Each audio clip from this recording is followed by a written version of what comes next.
Hello, I'm Olivia and this is Ritual Kitchen.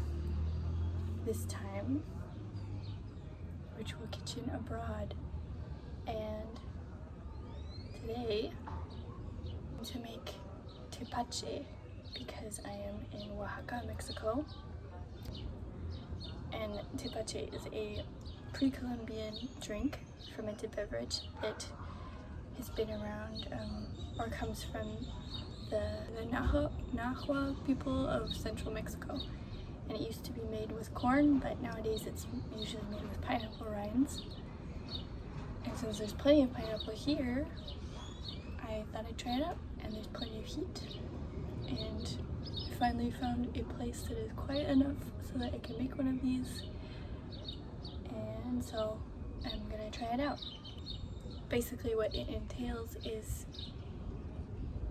you take the rinds from a pineapple, a ripe pineapple, and cover them with water, add some sugar, or if you're in Mexico, piloncillo, which is a certain type of sugar.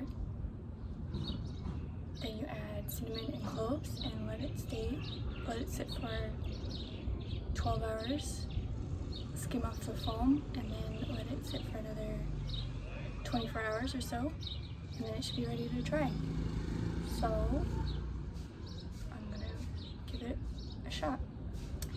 I hadn't actually heard about it until one of my friends made it in Berlin, so the first time I tried it was in Berlin, and since then I've had it a couple times here. Since Mexico can be a little tough on the gut if you're, living in a European country or somewhere where the water quality is a little bit better, it's always good to get in some probiotics, and so tepache will be one of my ways to do that, besides drinking lots of tasty kombucha from people around here. Since it's fermented, it will retain the vitamin C and the antioxidants from pineapple. Yeah, so it's a good one. In general, it needs about 3 days at like 25 to 29 degrees Celsius, or roughly 77 to 86 degrees Fahrenheit. Some things that I didn't know about pineapple is that it actually grows on the ground from like a bush, and this pineapple plant then creates like one big fruit, the pineapple. So yeah, if you thought that pineapples grew on trees because of the word apple in the name, then you are wrong.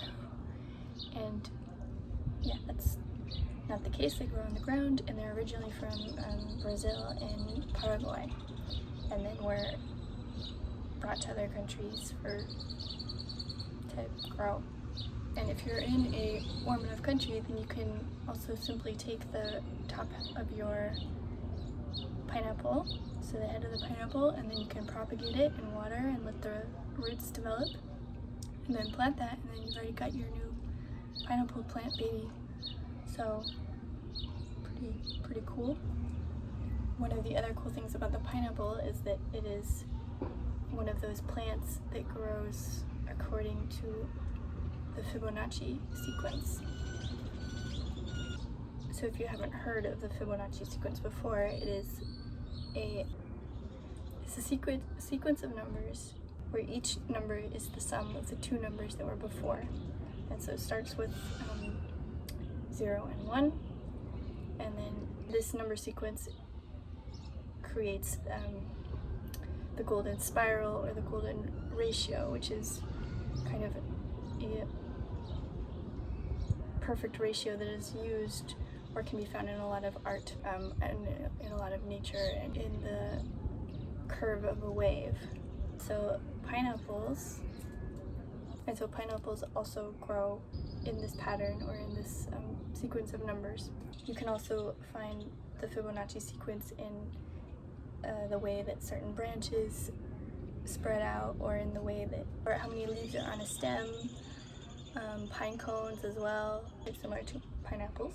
I'm sure there's a correlation there in the name. Artichokes, or the way that ferns unfurl. And one of the cool things about pineapples as well is that it is actually two different spirals. So there's a spiral that goes down along like this in one way, and it also goes in the other direction as well. Amazing, or it made me immediately think of, like, you know, the caduceus symbol with like the two snakes that intertwine with each other around the spine, or the staff. You know, that's the symbol kind of our own body, and the way that our energy, or our feminine and masculine sides, curve around the spine, or the main staff of our body. And I find that pineapples are also very similar to pine cones, like, you know, obviously with the Fibonacci sequence, and also in their shape. And this also reminded me, or pineapples also remind me of the pineal gland, which is a gland in our brain, which is said to be the place where, you know, our third eye sits, or our connection to a higher power. Because yeah, it's named the pineal gland after the shape of pine cones, and it's yeah, the geometric center of our brain, actually, and is in control of some things like our circadian rhythms, or our perception of light, and our sleeping and waking patterns. And people kind of think of it as our the biological spot of our third eye. Thought I'd just talk about that, you know, in light of the pineapple shape and its similarity to that magical part of our head. Could almost call this the third eye chakra video, but I'm just gonna let pineapple do its thing by itself. Yeah, so let's get started.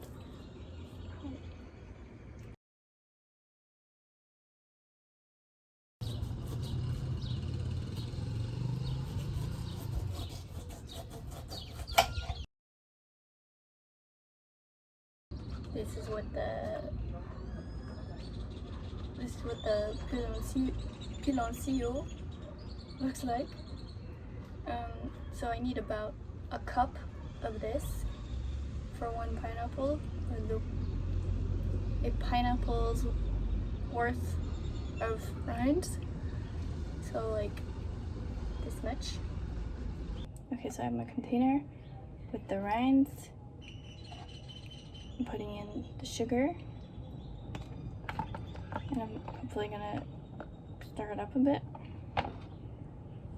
This bit of pineapple, and then I'm filling it up with water. I'm gonna put some of it in this jar because it actually makes about 2 liters. One pineapple's rinds plus a cup of the sugar for 2 liters.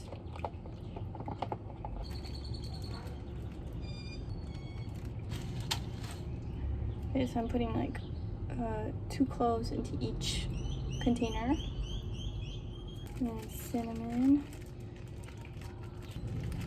a couple of chunks. I love cinnamon, so I'm putting in maybe more than people do, but we'll see.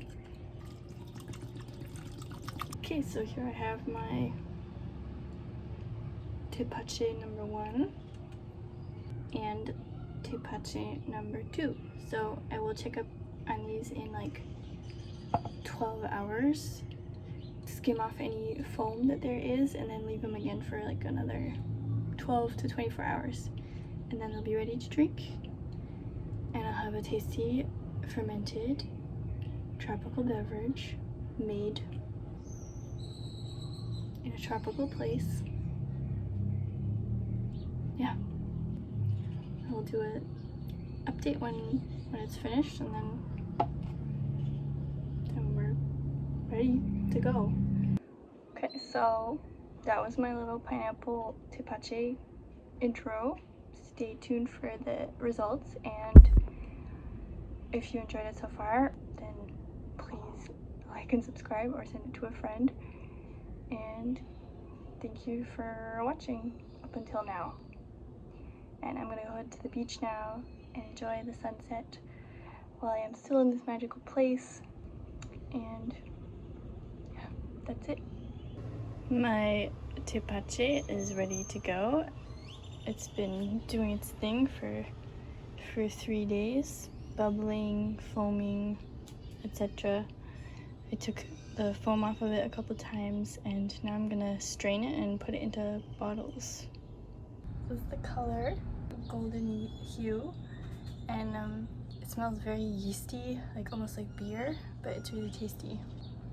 Sweet and tangy and fizzy as well, carbonated. So I can definitely recommend trying it out.